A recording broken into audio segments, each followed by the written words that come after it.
Get your ears wrapped around the Golden State Media Concepts Basketball Podcast. All the scoop you need to know from college basketball to the NBA and even March Madness. News of your rising stars. Topics on and off the hardwood. This is the Golden State Media Concepts Basketball Podcast.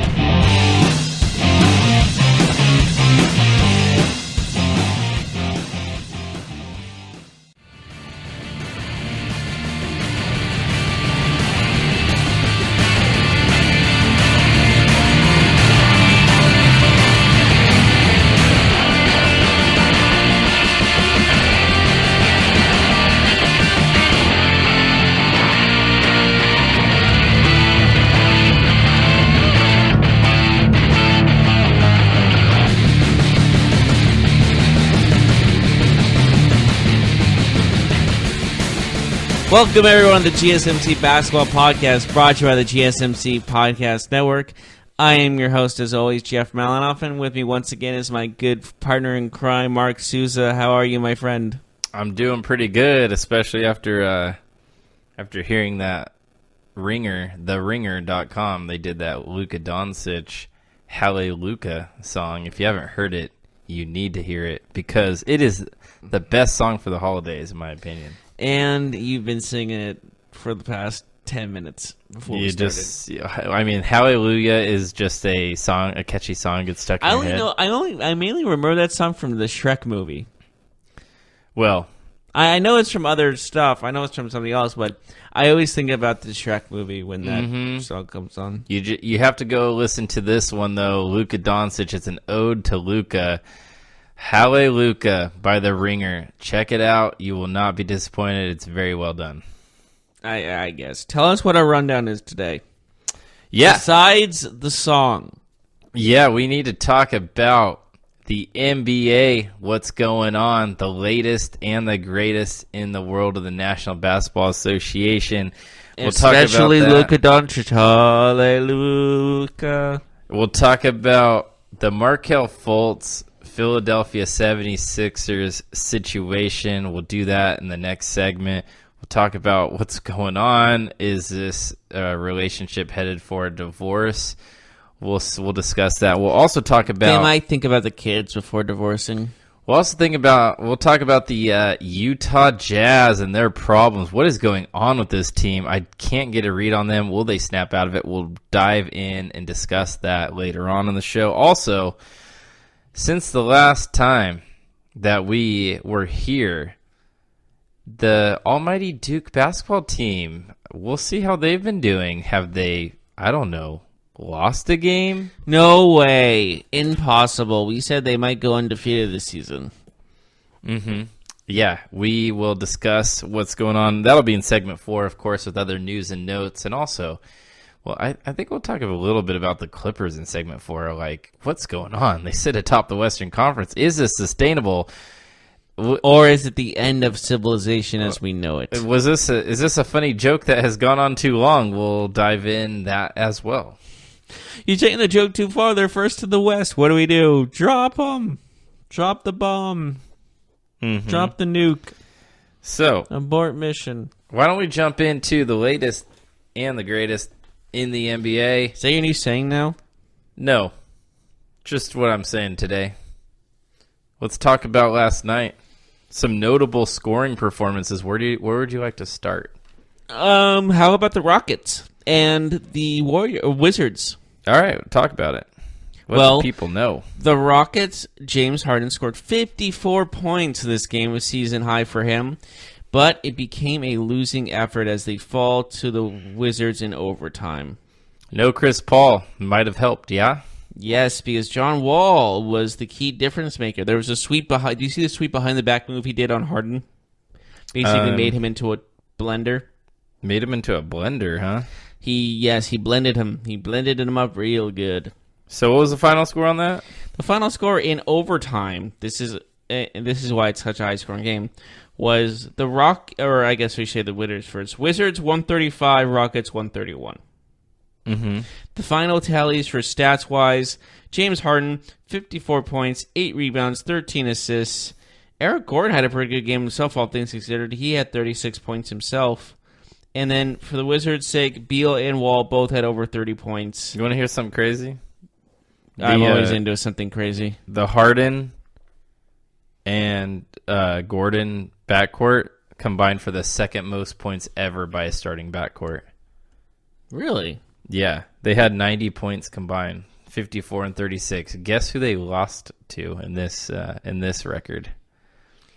Who the starting backcourt of the Los Angeles Lakers with Kobe Bryant and Smush Parker. Yes, the Kobe Bryant 81-point game. Who's Smush Parker?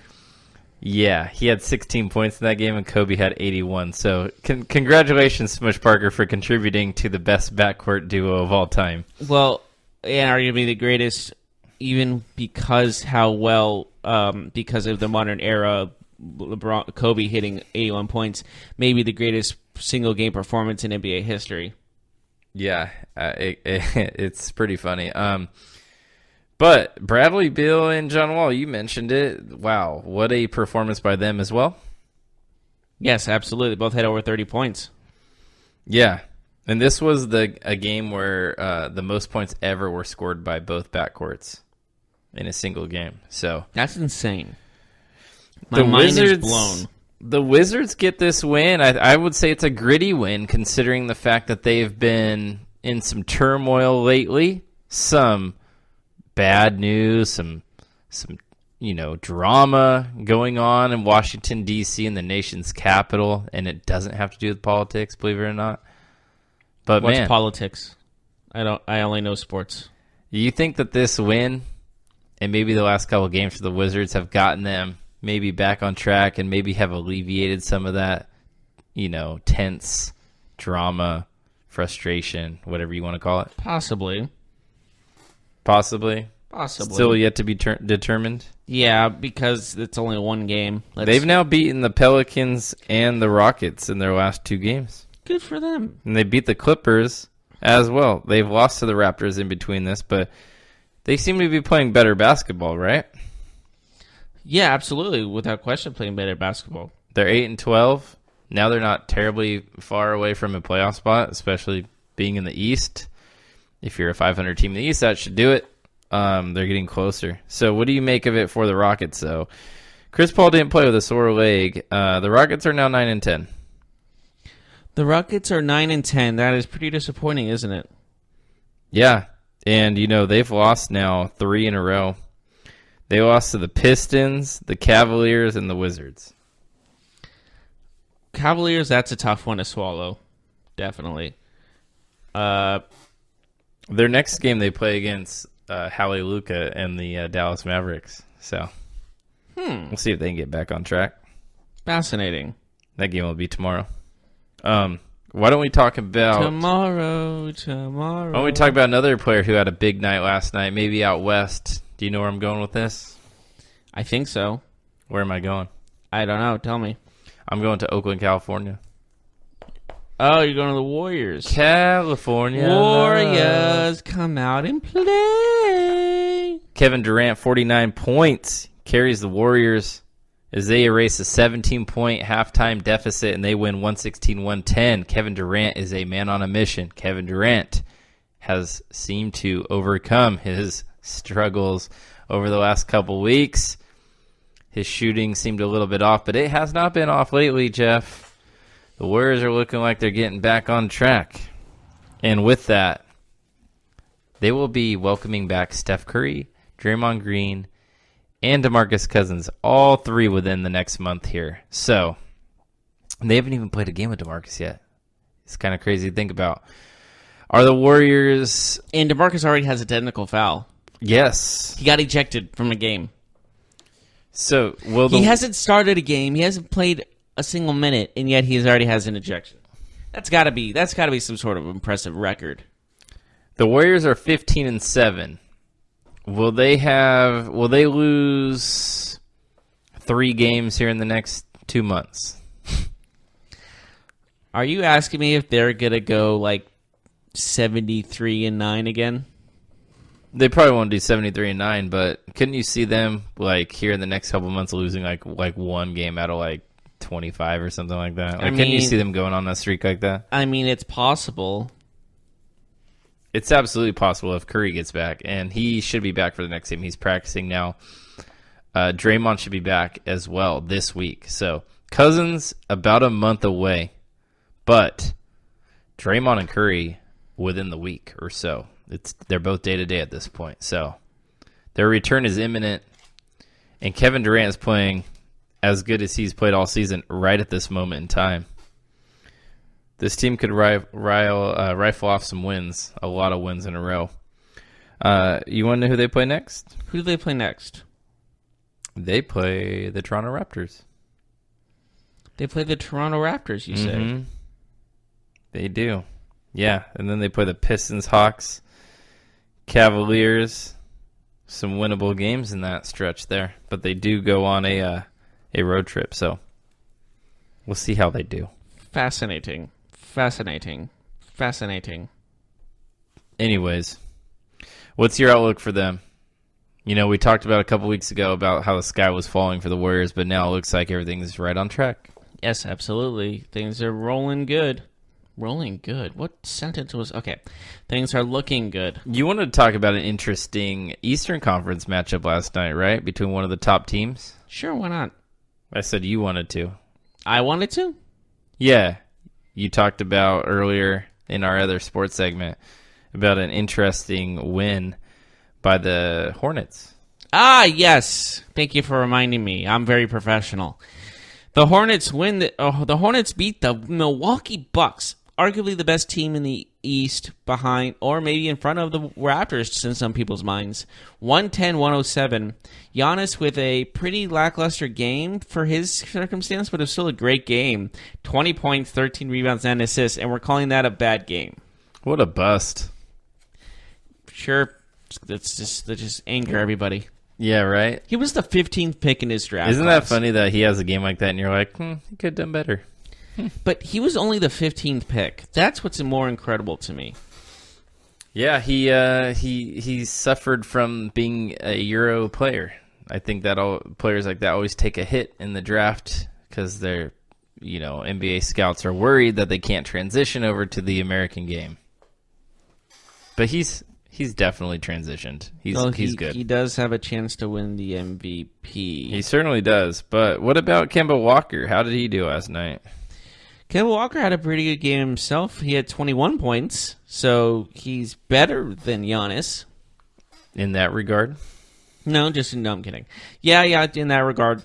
But overall, both these guys have had better games in the past and kind of didn't play as well as they could have. So Tony Parker had a good game off the bench too, 15 and 6. 15 and 6 is pretty good. Yeah, for 21 minutes, I would say so. 7 of 14 shooting. That's almost a point per minute. Not even, actually. That's close. It's a good game though for a bench point guard though. You like to see that. As Kemba's backup, having a guy like Tony Parker, a very experienced player. Nice to see. So Milwaukee though, they are now 14 and 6, and Charlotte is 10 and 10. Are you surprised by either one of those records? Not really, because this is how they operate. It's kind of like a maybe not a foregone conclusion, but you're used to it. Yeah, absolutely. So the Celtics beat the Pelicans pretty handily last night, 124-107. Kyrie Irving, 26 points. The Celtics had a pretty good all-around game from most of their players, but Gordon Hayward still, I know we've talked about him. We keep updating, his status, but 23 minutes, only 5 points. He just still is looking not like the Gordon Hayward pre-injury. What are we make of it? Are we still giving him time? That was one of the most gruesome injuries in one of the. It was just bad, and so I'm going to give him about a year. Right. Jason Tatum, 20 points, 7 rebounds, and an assist. The Pelicans now, Jeff, they started off the season very, very good, but they are now 10 and 11. They pretty sure they were like first at one point in the West. And they've lost their last 4 games. They lost to the Sixers, the Knicks, the Wizards, and the Celtics. So not really the best teams that they've lost to. Sure, the Sixers are good, but losing to the Knicks, the Wizards, and now the Celtics. Are you starting to see maybe some cracks in this team? Maybe New Orleans isn't as good as we thought, or at least not as good as their start. I honestly didn't think they were that good at the beginning. I'm going to be honest with you. Mm-hmm. And so this is how I saw them at the beginning of the season. So this doesn't really surprise me. It surprised me that they were good and then they dropped, but not surprising that they've fallen. Yeah, Anthony Davis, 27 and 16. Mirotic had 25 points and 5 rebounds. Yeah, I'm with you, though. It's like, even I had them. I think I had them like 6 or 7 in my play. Like, I thought they were a playoff team, and they still might be a playoff team. But this loss again, this 4th loss in a row, is definitely hurting their aspirations. It's still very early, of course, but they've dropped a few spots already here in the last week. How about the Spurs? They squeak by the Chicago Bulls. They win 108-107. They come back in the 4th quarter, and they get the win. Spurs are 10-10. What do you make of their season so far? Up and down, that's for sure. DeMar DeRozan looked like he was a potential MVP at the beginning of the season. Now he's kind of dropped off. Same as Marcus Aldridge. Mm-hmm. And I say it's like this is going to be an up and down year. They're going to be good at one point, and they were at the beginning, and now they're going to be down for a good couple of weeks, I would say. Yeah. For me, I had them outside the playoffs. I still feel that way. I feel like their record is exactly what they are. They're 10-10 right now. They look like a 41-41 team to me. They're very well coached. We all know Popovich, one of the best, if not the best coach in the NBA. But again, they lost Kawhi Leonard. And DeMar DeRozan, yes, is good, but he's not Kawhi Leonard. It took a hit from them. They also lost Ginobili and Parker. 2 older players, yes, but still veteran leaders. And your culture will change when 2 players like that leave. Manu Ginobili, Tony Parker, Kawhi Leonard. That was a big part of their team for many years. So, yeah, we saw them transition from Tim Duncan just a couple of years ago as well. So it's a different Spurs team, that's for sure. How about the Timberwolves? They get a win last night over the Cavaliers on the road. Minnesota back in the winning column. Cleveland back in the losing column. Cleveland is 4-15. Are they still the worst team in the NBA? Yeah. I don't think there's a question. Sure? Yeah. Hate to say it, but yeah. Yeah. I would say so.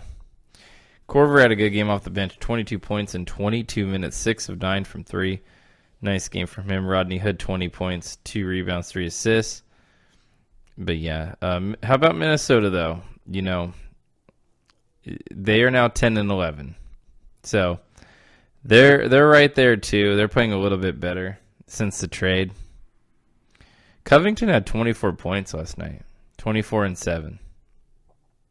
But anyways, I say we take a break and we come back. We need to talk about 2 teams, but we'll talk about the Sixers first. We'll talk about the Jazz in segment 3. We'll discuss both teams, their recent games, and the outlook going forward. We'll do that when we return.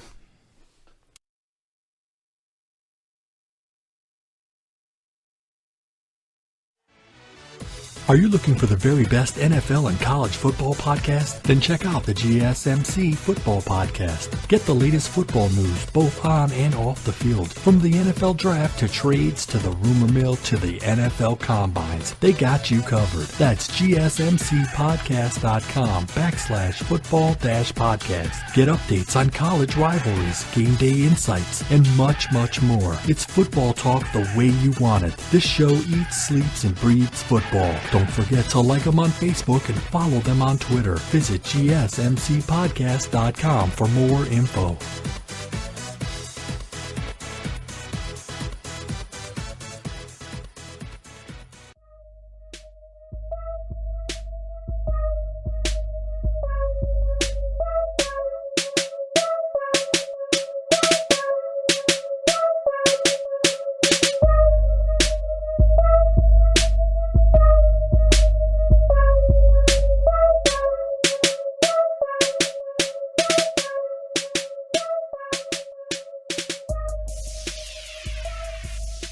Welcome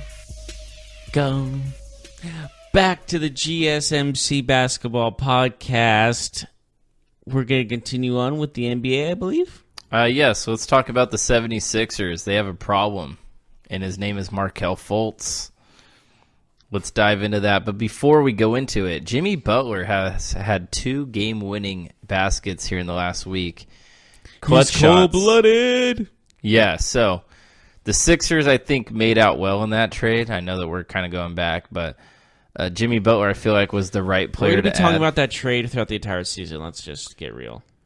It just seemed like such a good move for them because Simmons and Embiid are great players, but they're not players like Butler. They're all 3 different in their own right, and I think they can all complement each other very well. And I think we're seeing that with Jimmy Butler as he's acclimating to his new role. And it sounds like he might want to be a Sixer long term. Do you think that would be a good idea for him? I mean, it wouldn't hurt him. I mean, he's with a good team around him, so it can only benefit him, you know? Mm-hmm. Yeah.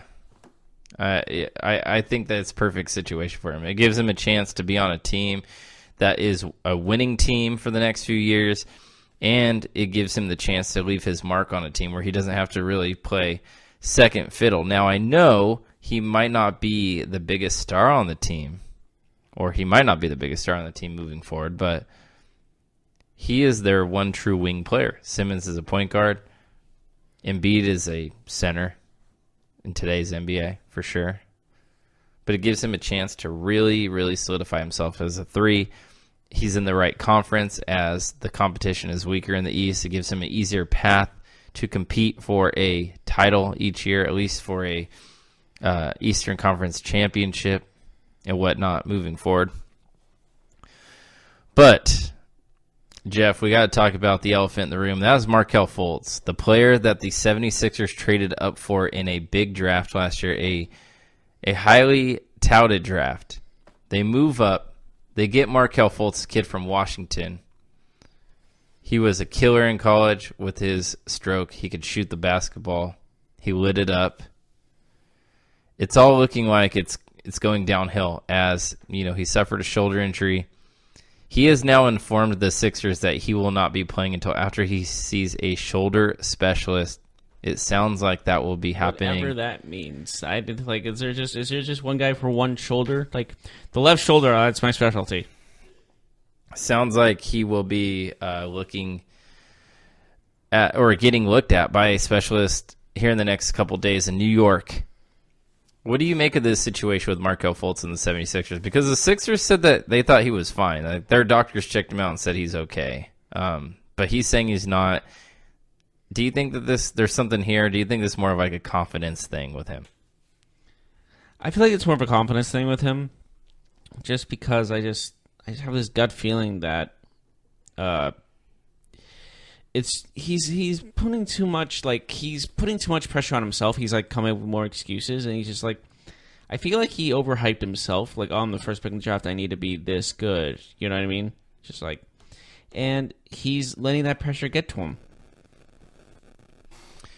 Yeah, I think the confidence has been lost by him. We know last year there was talk about him changing his shooting motion. I mean, he barely played last year. He hasn't had a game in the NBA where you're like, wow, no wonder why this kid was picked number 1. I honestly, when he first got picked number 1, I did not know why he was picked number 1. I'm going to be honest with you. Why was that? Just he came out of Washington. He wasn't like, I didn't see any. I didn't see anything about him. I didn't see anything positive. Was it because he played at Washington, though? Maybe that, but also I just have a feeling that he was overhyped. I mean, we all have he was a scoring machine, I get that, but I don't know. I didn't see the potential everyone else saw in him. That's just my opinion. Do you think that he actually benefited from playing in Washington, where like people didn't examine his flaws maybe as closely as other players?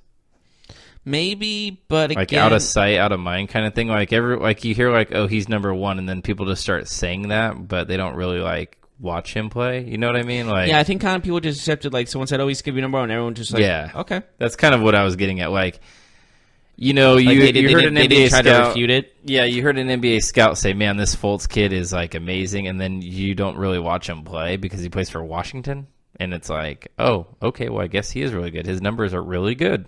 So, Okay. yeah, I'm with you. That's looking like it might be a big mistake, though. Can you imagine if they would have had another player right now like Tatum or I don't know? They probably wouldn't have taken a point guard because they had Ben Simmons. Probably not. But still, there's other players. Maybe a Donovan Mitchell. He would look good at the Sixers right now. Definitely a possibility. Although I would say most people didn't think Donovan Mitchell would have been so good so early. I don't think anyone expected Donovan Mitchell to be this good. Maybe the Jazz. But Well, they drafted him, so I'm assuming they did. But like we said, I think he exceeded potential. do you think that this marriage is heading for a divorce between Fultz and the Sixers? Wouldn't shock me. It is alarming to me when the team publicly states that there's nothing, that they don't think that there's anything physically wrong with him, and then like they're he's calling leaving. his bull. Yeah, like, you know what I mean? Like, even if they thought that, it is odd to me that they said that. Like, that signals to me that They there's don't some like tension. this. Yeah. There's some tension, yeah. There's not. They're not necessarily yeah. supporting him, This right? is not ending well. So where will he go? Where will he go? I'll miss you so. You know, I don't know. You know, I was shocked that he wasn't included in the Butler trade. I was. I think maybe they're like, maybe he's better than we expected. I don't know. I want to know, and I wonder if they offered him in that trade. And then if Minnesota said no to that trade, that's alarming. Like, if we ever hear that Minnesota said we didn't want Markelle Fultz, I would Put that be as a red floored. flag. I would be floored by that. Yeah, that would signal to me that this kid probably needs to go to the G League for a little bit. Maybe he's meant to be in the G League. Maybe he's like Anthony Bennett. There are some really good players picked in last year's draft. I know that we talked about they wouldn't take a point guard because they had Simmons, but I'm of the mindset that you just take the best player. Like, it doesn't matter what position they play. Because you can always change his position. Yeah, like for me, like I wouldn't say no to Lonzo or De'Aaron Fox or one of the point guards just because I had Simmons. Like, sure, do you want them all to play on the court together? Yeah, but like, what's the problem with having two studs at the same position? In my opinion, you know what I mean? Like, I know what you're getting at. I see it. like, yeah, maybe one's off the bench or they played on the same. They play in the court together at the same time a little bit, but maybe they both are the best player with the second unit and one with the starters. Like, I don't know. For me, it's basketball. I just want the best players. Like, I know what you're getting at. But you know, that missed pick could really hurt the Sixers because we talked about them getting Jimmy Butler. Can you imagine if Fultz worked out? If they had a starting five of a really good Fultz, a good Simmons, a good Butler, Embiid, and then whoever else. They might be the best team in the NBA. Yeah, I mean, it might go down as a big miss. Do you think that the Sixers, though, with this trade for Jimmy Butler, are now entering the conversation with the Raptors and the Bucks for the best team in the East? Possibly. It's a question mark in my mind, but still. Mm-hmm. Yeah, so it sounds like the Sixers are still expecting Fultz to rejoin the team here in the next week or two and continue his role off the bench as he's no longer a starter. That's How long usually was a bad he a starter sign. for anyways? He wasn't a starter for that long. They tried him at, off guard, him and Simmons. And it makes sense to have a shooter at the other guard spot because Simmons is a passing point guard, more of a slasher, right? So I don't know, man. I'm trying to figure out how this ends well, but if his shoulder is messed up, it sounds like it's going to be a bitter divorce. Yeah, if his shoulder is messed up, that's not good. Then they're calling him out on his hurt shoulder, like, oh, he's not really hurt. That's basically what they're saying. But if it's something where he just kind of has the yips, like that's also really nice bad. How I Met Your Mother reference. Isn't that a baseball reference? It's but it's mainly no. Like when Chuck Knobloch couldn't throw to first base after all those years. Yeah, but it's also like I think it's been more popularized by How I Met Your Mother. Or when Rick Ankiel couldn't pitch. Does anyone remember who Rick Yankfield is? I know Chuck Knobloch. He's a Yankee. Rick Ankiel? You don't remember him? Hercule? What? Rick Ankiel. No, I'm He sorry. was the left-handed pitcher for the Cardinals who all of a sudden couldn't pitch anymore because he couldn't throw the ball over the plate. He hit the backstop like 4 times in a row in a playoff game. That was his last time he ever, or not his last time he ever pitched, but that was a notable game that signaled something was wrong. He couldn't throw the ball to home plate anymore. So then This is a basketball podcast, sir. So then he reinvented his career as an outfielder. You don't remember him? He played a playoff game against the Giants where he hit a home run in McCovey's Cove, a monster home run in 2010. One that I think the ball is still going. Oh, wait, I know who you're talking about. Yeah. So anyway, sorry, we got off track a little bit. But if Marco Fultz has the yips, that's even worse than him having a shoulder problem. Maybe not. I don't know, but it's still bad. It's definitely concerning when your team says, "Oh, I don't think he's hurt." That's alarming. Yeah. Because usually they defend the guy like, "Oh, he is hurt. We're gonna watch him carefully." No, that he can play. Yeah, I mean, even if they're like, yeah, he's not really hurt, but we're not going to tell people that. Grow some. Yeah. Some what? Some tomatoes. Yes. Oh, okay. You starting a garden? Sure. Okay. Grow some tomatoes. I don't know if I can say that word here. I don't know if I'll get in trouble for that. All right.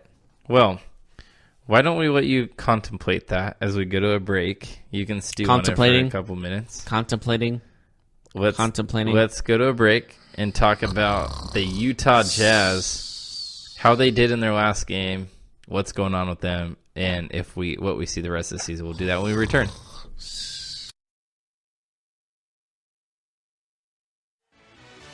Check out the show that's built on the MMA. From the UFC to extreme cage fighting, they got the fights covered. Check out the GSMC MMA podcast. Get the latest news on past or upcoming fights. Join us as we talk to and about some of the biggest names in the MMA, past, present, and future. When it's the fight game, there's just one show to check out. GSMCpodcast.com/MMA-podcast. Don't forget to like them on Facebook and follow them on Twitter. Visit GSMCpodcast.com for more info.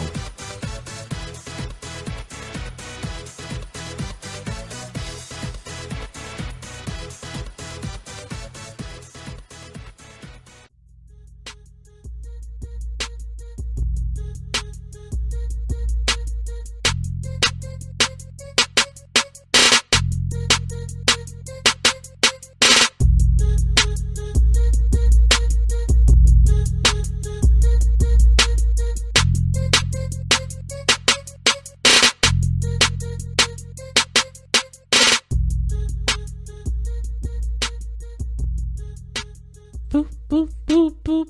Welcome back to the GSMC Basketball Podcast.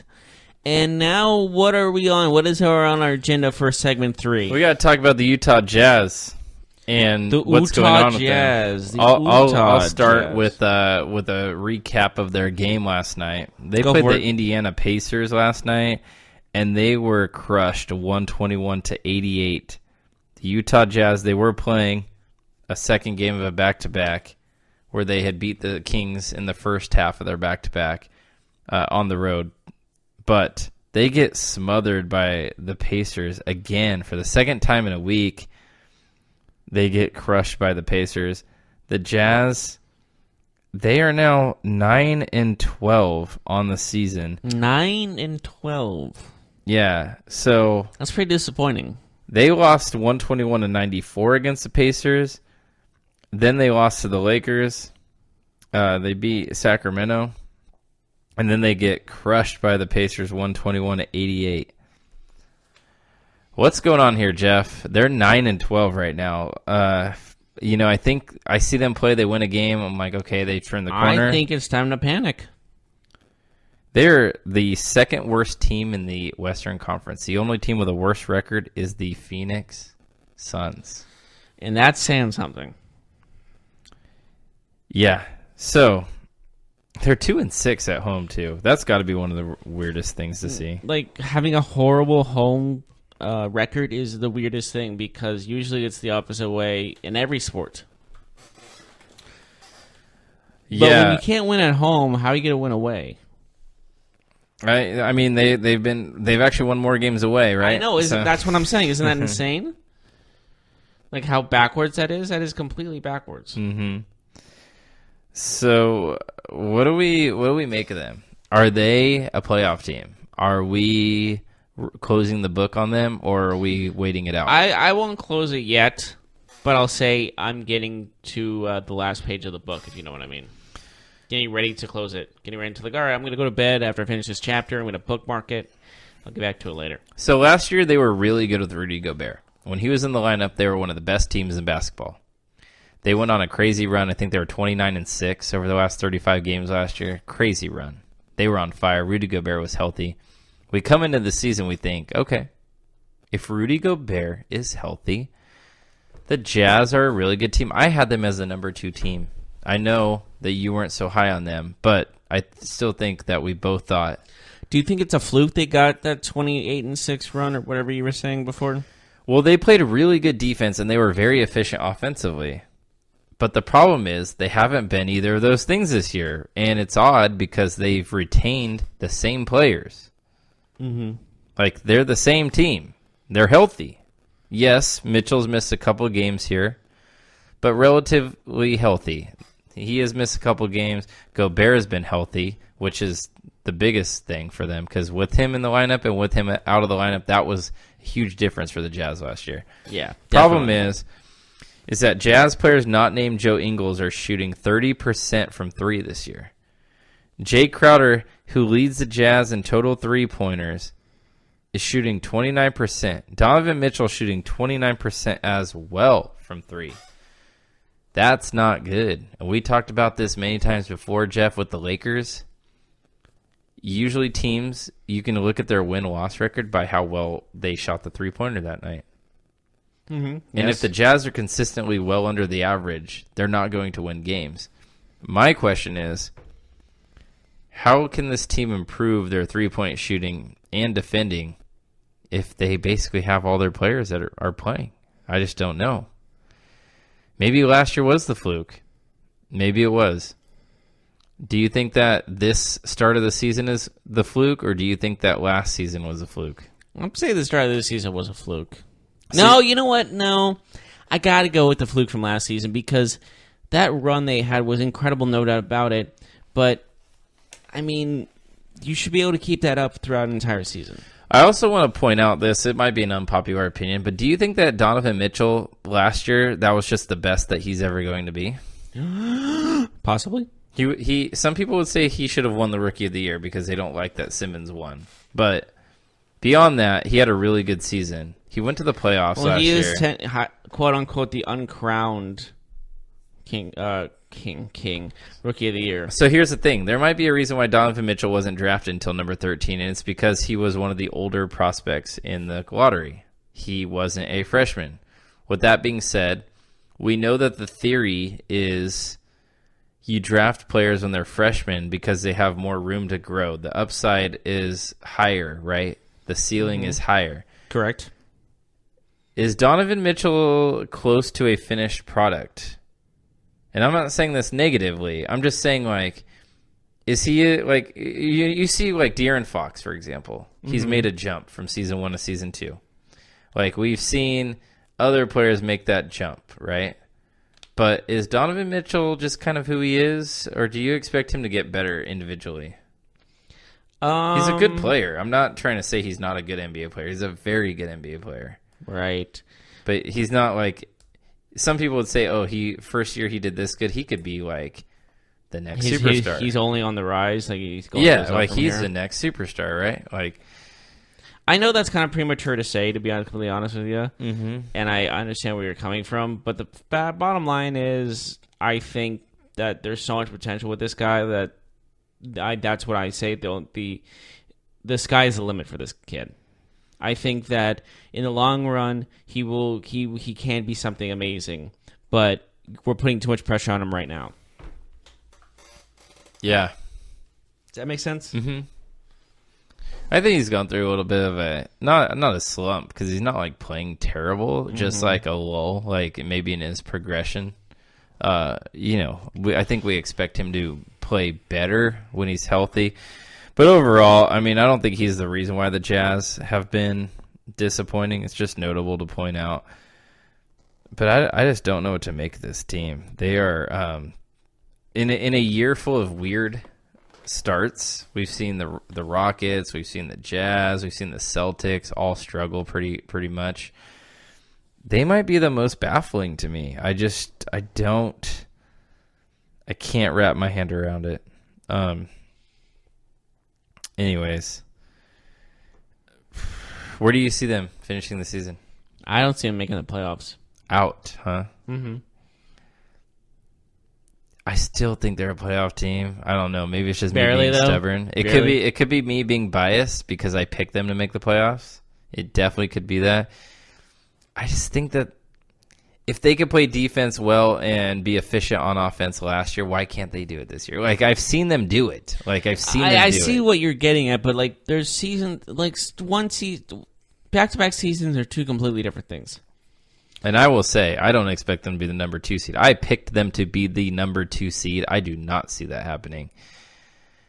I know the Rockets. You changed your mind on that? Yeah, I know the Rockets have struggled, and I had the Rockets at the number 3, but I can still see the Rockets getting that high. I just can't see it with the Jazz. I just really can't for the life of me. Man, I don't know. I'll say they're going to be right around 7 to 9, in my opinion. 7 to 9 range. Like, they could do it. They couldn't. They have to hover, though. They have a tough schedule this month. Their schedule will start to open up in the second part of the year, but you don't want to be so far behind when that starts to open up. You want to be hovering near that playoff spot, so then you can make a move, take advantage of some of those poor teams, I guess you could say. Yeah, I see what you're getting at. Rudy Gobert has been awful defensively this year, though, which is interesting to me. Teams, I do wonder if teams have kind of figured him out because they are drawing him away from the basket, where he's less of a goalie. The Stifle Tower, they call him. The Stifle Tower. That's a great nickname, right? I do like that a lot. I mean, he's French. He's big. He blocks a ton of shots. He's the Stifle Tower. I mean, he just is. Although I heard a good Kevin Durant nickname last night. I think it was on ESPN. Is it an insult? Well, he already has good nicknames. They call him the Slim Reaper, which I really like. The Durantula. Mm-hmm. The Thin Man, I heard last night. The Thin Man. The thin, like as in like a thin the Tin mint? Man, you know, like the Tin Man. Oh, I thought it was like a thin mint, but thin man. Yeah, the Thin Man. That's what it was. That's not cool. Why? Because you're just now just like an not cool, like observation. degrading, or not cool, like not hip. Not hit, not a very entertaining one. Oh, okay. It's like you're making an observation. He's thin. The Thin Man. You wouldn't go with Like that? Stilts is a different one because it's like it's named after something. Thin Man is just like, oh look, that's a thin man right there. Yeah. And when they made the Wizard a of nickname Oz, needs to be an object or some sort of mystical creature or something like freak, or like a serious condition where you go to a mental asylum, like a freak. or the Slim Reaper, right? Exactly. Okay. I get it. So the Utah Jazz, they're currently last in their division. They're actually behind Minnesota. Is that weird? A little bit. Minnesota is falling though. They're falling rapidly. They've been getting a little bit better, though. Yeah, but I still think they're going to be, if they make the playoffs, it's going to be at the bottom of the barrel. And they'll have to play with the Wizards or something. Mm-hmm. By the way, if you're listening to this and you haven't checked out the Hallelujah song yet, go ahead and do it. I'm getting a ton of responses already. People are just Are you serious? messaging me saying that this is like the greatest thing ever. Who is texting? Your mom? Just friends. Your wife? People that I know who like basketball. Your people in your family that kind of have to like you because... No, Jeff. People don't have to like me. They just naturally gravitate towards me. I'm sure they do. What can I say? I'm sure they do. What can I say, my friend? You're... No. Speak with me, okay? You repeat what I say. No, I'm not doing this game. Aw. Sorry. I'm no fun, sounds like I was going to say. No, I'm a good time. People would say that. Whatever. Anyways, let's go to a break. When we come back, let's talk about other action in the NBA. Our final segment. We'll talk about if another team in the NBA is for real or not for real. And then I think college basketball, something big happened in the last week. We'll talk about that when we return. Check out the show built around the women of MMA. From the UFC to the extreme cage fighting, we got the fights covered. Listen. It's the Golden State Media Concepts Women's MMA Podcast. The latest news of upcoming fights, discussions of previous matches. Join us as we talk to and about the biggest names in women's mixed martial arts, past, present, and future. When it's the women's fight game, you know where to listen to. The Golden State Media Concepts Women's MMA Podcast.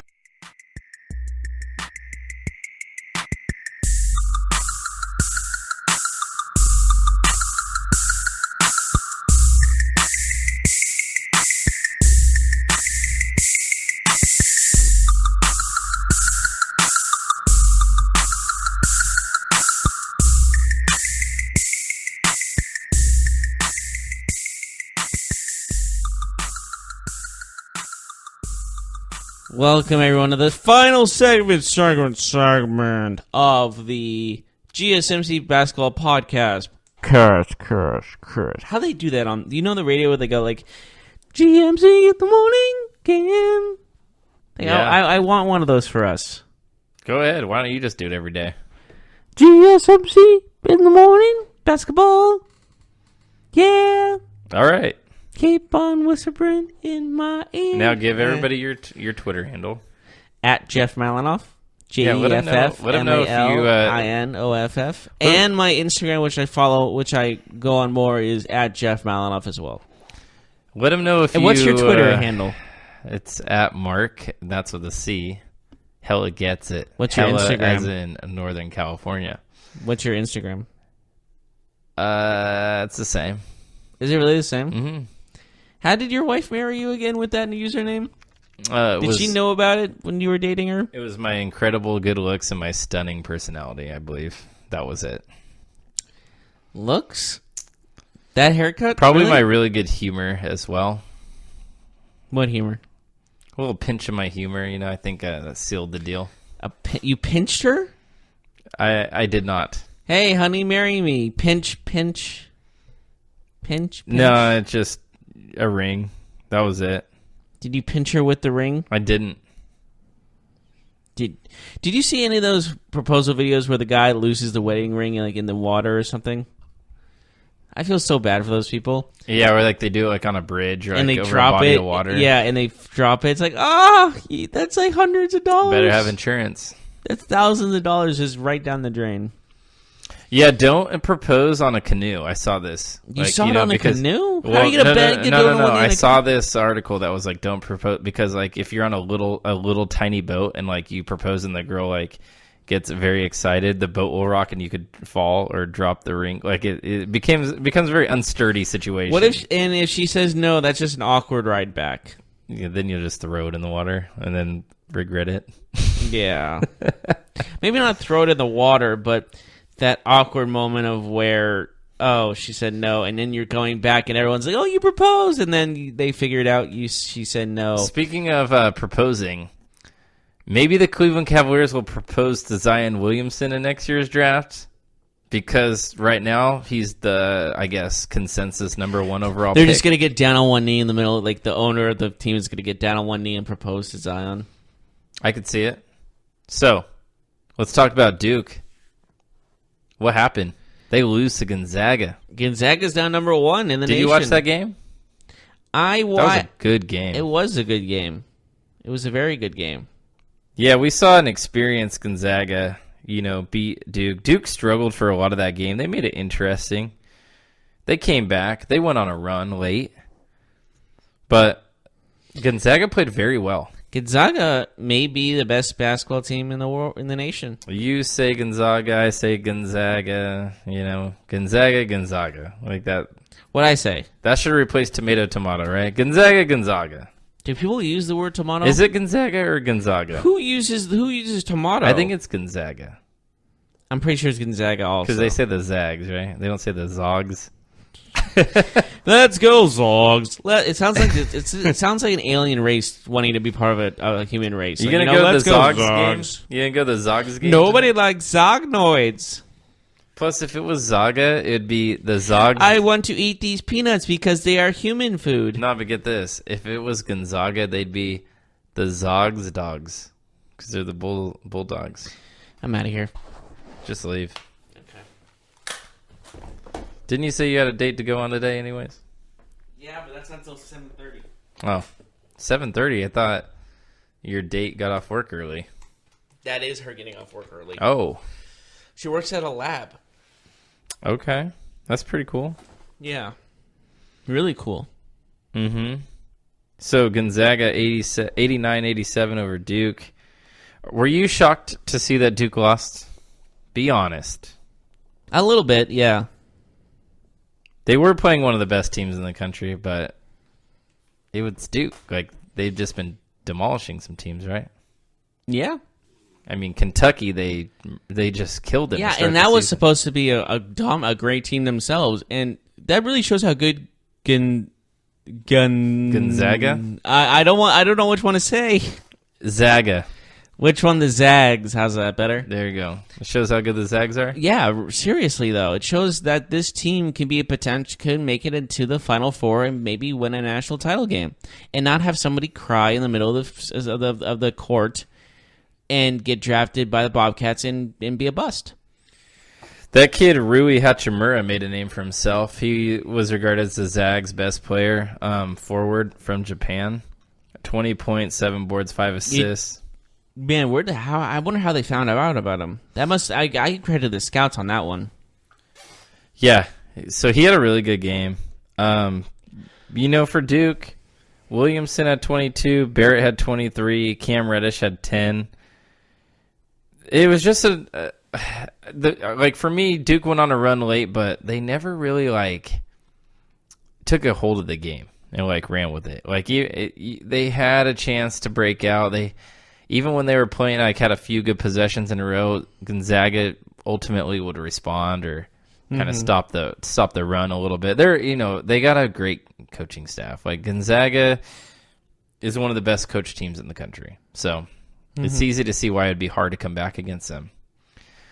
But yeah, now they're number one. Gonzaga's the number one team in NCAA, and Duke is now 3. All right. Well, do you think they should have been number 2 and not number 3? Do you think should have went just down to 2? You would think, but Kansas is 5-0, so maybe they're waiting till they lose or something like that. Mm-hmm. True. But how about we talk about the number 1 team in the Western Conference in the NBA? Because, man, who saw this coming? It's the Warriors, right? It is not. What? Who saw? It's an LA team being in first place, not named the Lakers. The Los Angeles Clippers are your number 1 team in the West. They are 13-6. How shocked are you? Actually, very shocked because the Clippers were not supposed to be good. They are on pace to destroy their Vegas projection by 18 wins. Do you think they can keep this up? If they continue to play like this, they're going to have 18 wins more than what Vegas said they would? Yeah, they're on pace to destroy their over-under. Yeah, that's pretty crazy. Let's pump the brakes just a tad, because who knows what's going to happen a month from now. They might be on a 10-game losing streak by then. Who knows? Do you expect them to keep this up, or do you expect them to fall back to earth? Obviously, we don't think they're going to get number 1 seed because we expect the Warriors to, but do you think that they could be a top 4 seed? No, I hate to say it, but no. I could see them in the playoffs, but not in the... I could see them at 5. The best I say is 5. They just beat Portland. I know. They beat some really good teams. Tobias Harris is making money because he is going to be a unrestricted free agent this year. He is on a tear. He has the best true shooting percentage for any player in the NBA that has at least 300 attempts. That's higher than Harden. That's higher than Durant. Insert name here, he's higher than. This guy has always been a good player, but it really seems like at the age of 26 that he's a budding superstar. I know that it kind of seems like he came out of nowhere, But, man, he's about to hit the open market. What a time to have a career year. Yeah, definitely. And at the small forward position. Especially on your free agent, year. Mm-hmm. And basically, this is a resume year, or this is an audition tape you're doing this year. Mm-hmm. Couldn't go much better, and he's probably going to get a huge contract out of it. Oh, yeah. He absolutely is. But will they keep him is the question. Will they try to keep him everything they can, or do you think he's going to a new team? Clippers have a week ahead of them where they can get some more wins, too.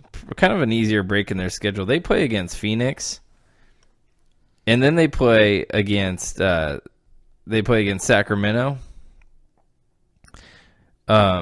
They play against the Mavericks and the Pelicans. Those teams are all like middle of the pack or lower in the Western Conference. So they could do some damage there. They could really do some damage, right? Well, I guess we will see. Yeah, so anyways. Only time will tell. That's all I got for today. You have anything you want to add in the world of basketball? No, I'm good. Thank you so much for joining us, everybody. Join us on Thursday. Yes, and a shout out to my date, and tonight I'm taking her bowling, I think. We're going to the little bowling, a little classic first date bowling. A little fun adventure. But a little shout out to her. Hopefully we have a fun time. If we don't, this is going to be very awkward. Anyways, I hope you all enjoyed the show. Please tune us in. We got our soccer and baseball and sports tomorrow. And Thursday we have the same football, sports, and basketball, as well as football and sports today. Make sure you check that out. And as always, I'm Jeff. That's Mark. And we will see you next time.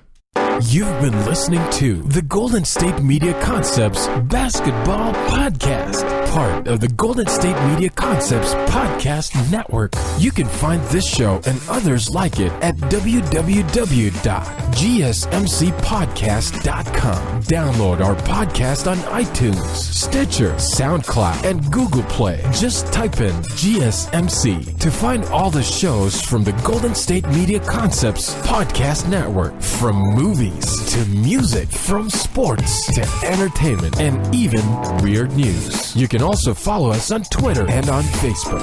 Thank you, and we hope you have enjoyed today's program.